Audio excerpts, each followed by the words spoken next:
my name is Carrie and welcome to my channel. Today I'm going to be doing part 2 of what I've been reading for the past 8 months. This is going to include all of the ebooks and physical books that I have read since January of 2024.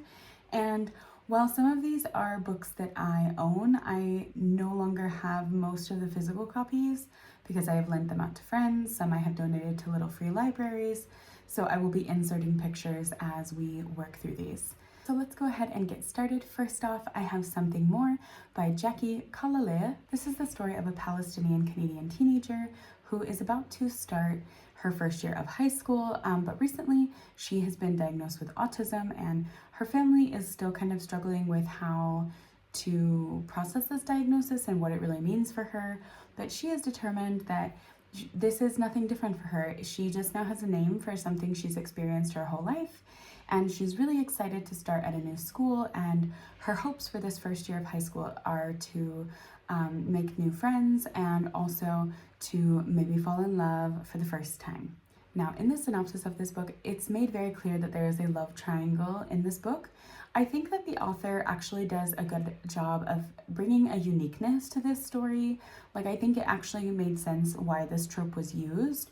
However, I think there are some pacing issues in this book that made the love triangle aspect feel so incredibly drawn out. And I think that really detracted from some of the other aspects of this story. There are some really interesting themes explored in this book, especially about friendships and navigating high school and mental health issues, and also coming to terms with neurodivergency. And I really loved the way that we understand our main character's emotions and the way that she is processing and reacting to things. I think the narrative perspective in here worked well in presenting this to the reader. But yeah, I just had a lot of issues with the love triangle aspect, mainly due to how the story is paced. It was an enjoyable read, but not necessarily a favorite. I gave it 3 out of 5 stars. I will say that if you like Little Shop of Horrors, you will maybe especially enjoy a certain part of this story that was really fun to read. But that was the first physical book I read this year. Then I read a couple of poetry collections via electronic copies. The first was Rifqa by Mohammed El-Kurd. This is a poetry collection discussing the legacy of colonialism on Palestine, and it's also a tribute to Mohammed El-Kurd's grandmother Rifqa, who resisted displacement and oppression for truly over a century. She died over 100 years old, I believe. This was a beautiful collection on a language level, and also in the symbolism that is brought into these poems through aspects of Palestinian identity and how they are immortalized and symbolized through different aspects of these poems. I also think it's a great collection detailing Palestinian resilience and resistance, and reminding readers that there is this very righteous rage against those who aid and abet colonial empires and their colonial projects, and the forced oppression of people living within these territories. Then I read The Moon That Turns You Back by Hala Alyan. This is one of my favorite poets, and this was what I consider really her best work. I think that this was her most experimental of poetry collections. There's a lot of different structures and forms and styles, and I think it actually worked so well here. There are a few poems that are even interactive with the reader, and I think that was really well done.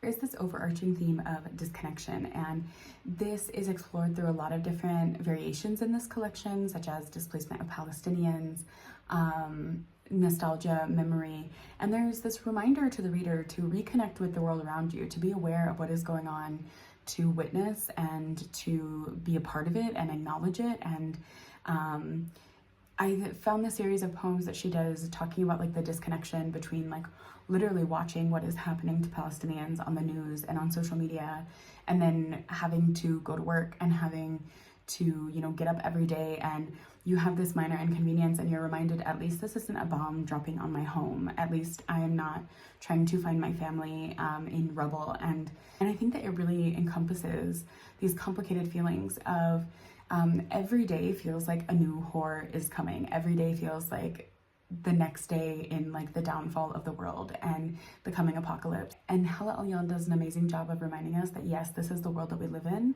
and it can be very frustrating and very heartbreaking, and these are some of the terrible parts about existing, and yet here we are still here, and we have to decide what we want to do with the time we have here. Yeah, I really loved this collection. I think it's a 5 out of 5 star read for me, definitely a new favorite. And I was really surprised by how much I enjoyed this, because experimental poetry is not always for me, but this one was really just so impactful. Next, on a much lighter note, I read Legends and Lattes by Travis Baldree. This is the much beloved cozy fantasy about Viv, an orc who retires from her life of crime to open a coffee shop. I loved this. I loved seeing Viv pursue her passion and finding this community and a group of people to support and uplift her. It was a great reminder to shop local and support local businesses. Yeah, this was just so amazing. Also, I was so inspired to bake while reading this, because there are so many sweet treats that just sounded so good in this. It was amazing. And I read The Island at the End of Everything by Kiran Millwood Hargrave. This is a well-known author for some of her more recent books, but this is one of her first novels, and it was a middle grade book that is about the very real history of Kawakami Island in the Philippines, which was a leper colony.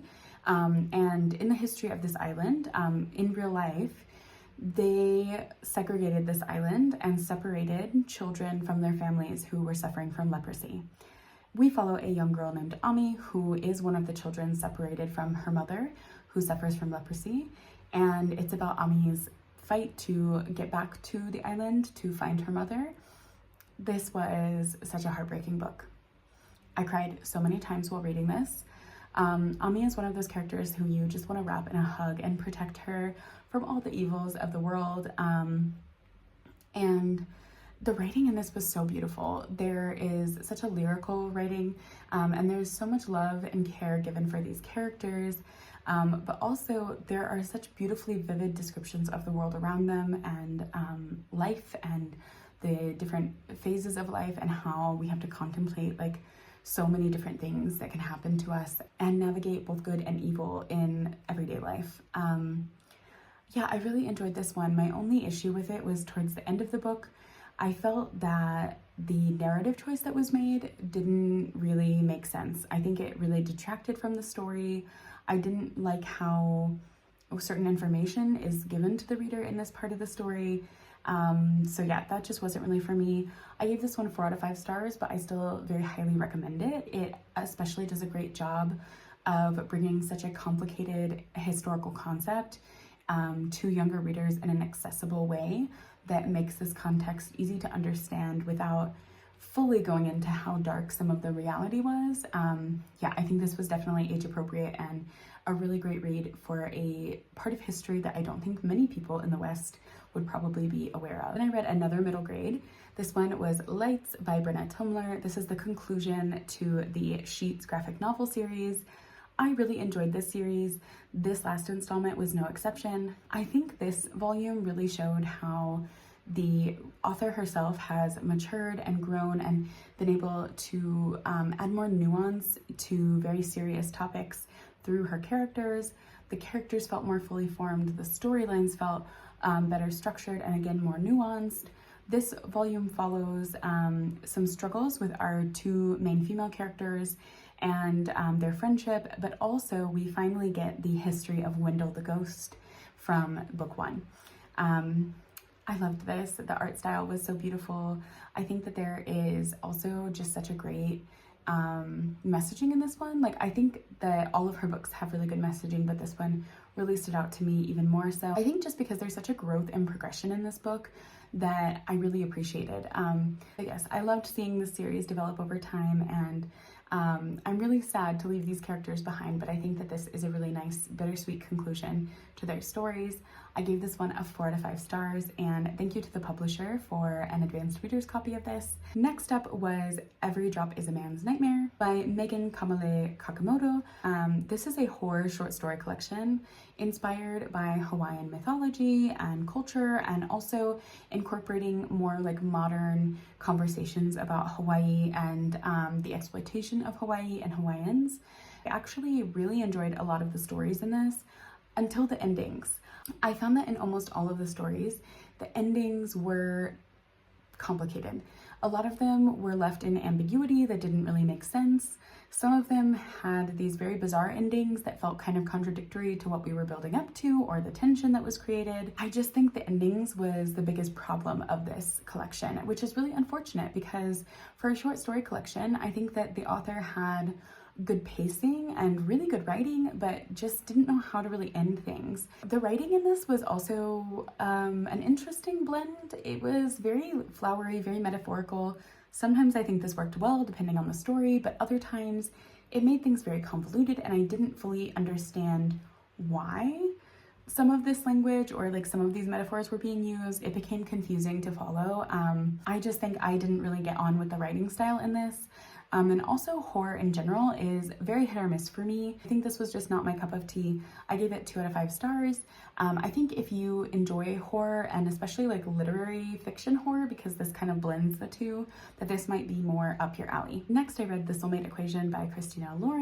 This is about a single mom named Jess who she doesn't really have a social life. She has a best friend who's a romance writer who she meets every morning to basically work together because Jess works from home as a statistician. Besides her best friend, she has her daughter and her grandparents who raised her. She has not dated in a long time, and she did have this like little crush on this guy that would come into the coffee shop at the same day every day. But after they have an interaction, it goes terribly wrong and she wants nothing to do with him. But of course, their fates will cross again. Jess, in a moment of desperation, submits her DNA to this matchmaking program that the guy in the coffee shop is one of the scientists behind. And basically it promises that it will help you find people who you share genetic markers with. Not like DNA genetic markers, but like genetic markers of like shared like aspects that like shape your personality, shape like your relationships, things like that. Not like related, that would be very weird. But when Jess submits her sample, she only gets 1 match, and it is one of the highest matches someone can get. And of course it is River, the coffee shop guy, who she is convinced there's no way that they can be soulmates because your soulmate can't be an asshole, and River is an asshole. So they work together for these press events and kind of start slowly dating each other. And yeah, I really enjoyed this in terms of the romantic aspect. I liked that these characters were having very real conversations, especially considering their age range and like life experiences. I liked the kind of honesty that they had with each other in like very serious things. I had another issue with this one in the endings. I think that the events towards the end of the novel just didn't really add up to me. They felt like a little bit half-baked. And then also something I found really weird about this book is that the ending kind of feels like it was reworked and edited and in a way that didn't really make it flow well. Like, I don't know, it just felt like it was very obviously edited and I didn't enjoy that. I think that it made it more confusing. Like there were some aspects I really didn't understand about the ending. I think it was a little too neatly wrapped up. So yeah, that was one of my issues with this. I also wish we would have gotten River's point of view to just flesh him out a little bit more, give him more development.